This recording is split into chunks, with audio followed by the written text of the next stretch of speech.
Grock, the famous Swiss clown, said that Chaplin gave our generation true insight into the heart of a clown. More than that, into the heart of all browbeaten humanity. And as Chaplin grew and started using more and more pathos in his films, and other people started doing the same thing. Chaplin was influencing so much of comedy at this time. But who was influencing Chaplin? I mean, when he joined Senate, Fatty Arbuckle was also on board and directing a lot of films himself. And you can see them almost like feeding off each other, not saying anything, but look, this is the revolving door in Arbuckle's 1916 film, His Wife's Mistake. And obviously Chaplin used that a year later in The Cure. Arbuckle's dancing roles, Chaplin's dancing roles, Johnny Depp's dancing... Johnny Depp's... Get him off. The point here is that they were all influencing each other. This is Fatty and Mabel Adrift, released January 1916. Fatty Arbuckle was definitely getting more into the camera work and the gentler, softer sides of comedy, just like Chaplin. They were feeding off each other, I would suggest, because they'd obviously be watching each other's work and be influenced by elements of what they saw.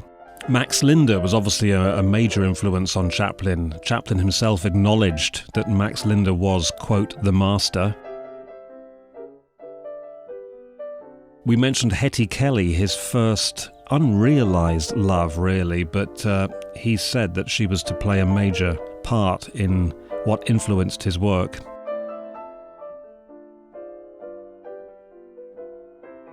There's a similarity between her and Edna Purviance, for example. Ooh, you gotta be having a laugh. His upbringing obviously was a major influence. The tramp outfit came from poverty. He was a tramp, but trying to look dignified. As a person, he was terribly insecure and shy, but if he hadn't have been, he wouldn't have made the pictures that he did. So it's all good, it's all positive. His private life fed his creativity. For example, Chaplin married in 1918 a 16-year-old child star called Mildred Harris. Now, the couple had one son, Norman Spencer Chaplin, born July 7th, 1919. The baby apparently suffered from birth defects and died after 3 days. And his wife Mildred said that Chaplin suffered at that time with intense grief. 20 days later, he started to film The Kid, one of his masterpieces. And the film reflected his own upbringing, especially his memories of being taken away from his mother. 2 months after The Kid was finished, he brought his mother over from England to Los Angeles. And The Kid, released in 1921, is a game changer. Personally, I can't think of a film prior to The Kid that made one laugh and cry. And again, it influenced everything that was happening in the film industry at that time.